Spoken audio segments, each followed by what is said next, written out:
is part of the History Heard project. The content of this interview may be used for historical research. However, no part of this video itself may be reproduced without the express written permission of an authorized representative of History Heard. Today is December 21st, 2008 at 5:30 p.m. This is an interview with Steve Huntington in Bradenton, Florida. He was born on August 13th, 1951 in Oceanport, New Jersey. So, Steve is the program director of Radiomargaritaville and also a DJ. And so, how did you get started working with internet radio? Well, I know you like to sort these interviews geographically, so this one comes to you from Margaritaville, which is somewhat fictitious but somewhat real. It started in Orlando, and conveniently, and I'll tell you why, because I was programming a radio station there, and Jimmy Buffett, whose property Margaritaville is, author, singer, songwriter, restaurateur, had an idea to start a radio station.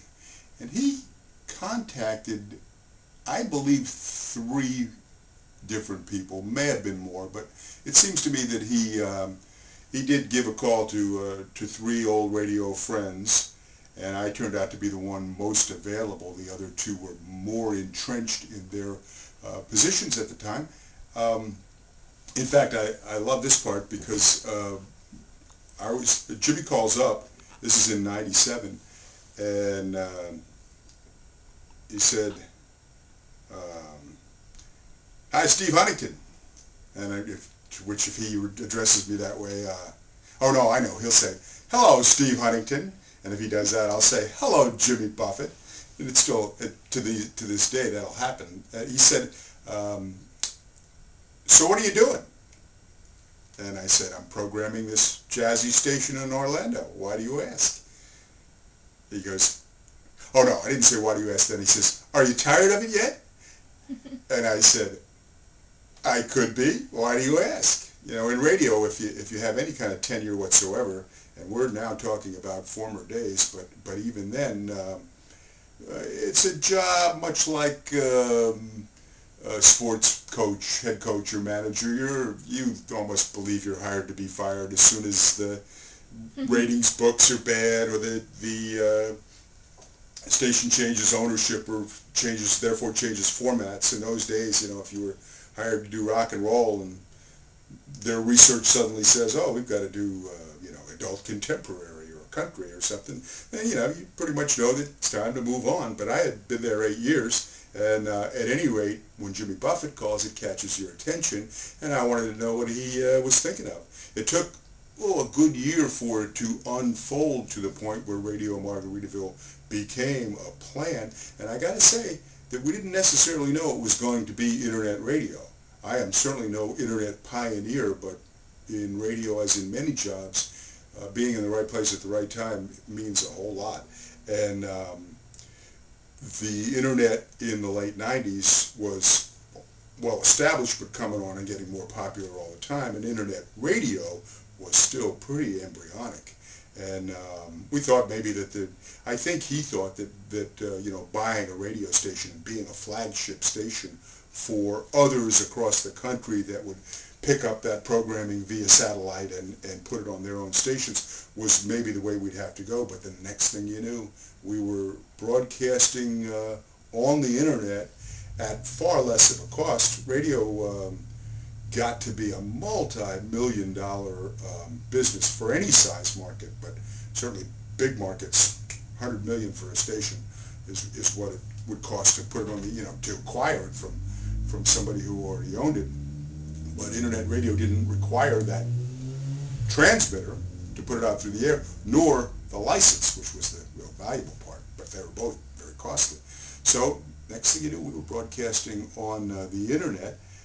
We treat March 4th, 1999 as a historic day because Jimmy Buffett played live at the then brand new Margaritaville Cafe in Orlando, Florida, at Universal Studios City Walk, and we carried that concert live, and have been streaming 24 hours a day ever since. And since June of that year, carrying almost all of the Jimmy Buffett concerts live, which is something that most artists haven't gotten to that level. Different artists have different levels of technical accomplishment, you know, buy the CD on your way out the door after the concert and that sort of thing. But this streaming every show, or nearly every show on the internet, was something that we were right out in front of. And to catch you up, in June of 2005 is when we got together with Sirius Satellite Radio and became one of their channels, Channel 31. And in this year, 2008, the merger with XM put us available to all of those subscribers as well on XM55. So Jimmy Buffett had a vision that, and this is why he's so successful in so many different areas of business, had a vision to get the thing up and running. And we can't even say at the outset where it'll eventually, you know, how people will listen to it. You know, pretty soon you'll hear it in your pocket or wherever you know, there's still no saying that this is how it will be forever and ever, because the medium changes and has changed so greatly. Like I say, that sense for business, I can't think of another rock and roller that can touch him for diverse business endeavors.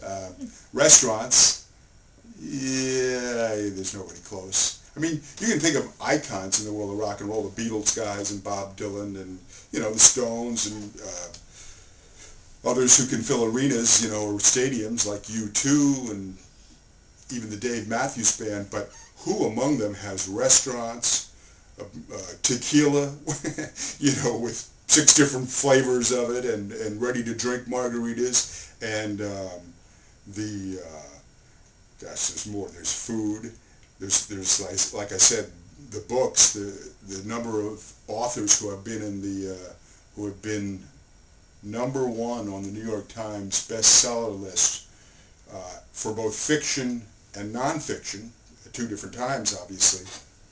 He and Steinbeck and only a handful of others are in that.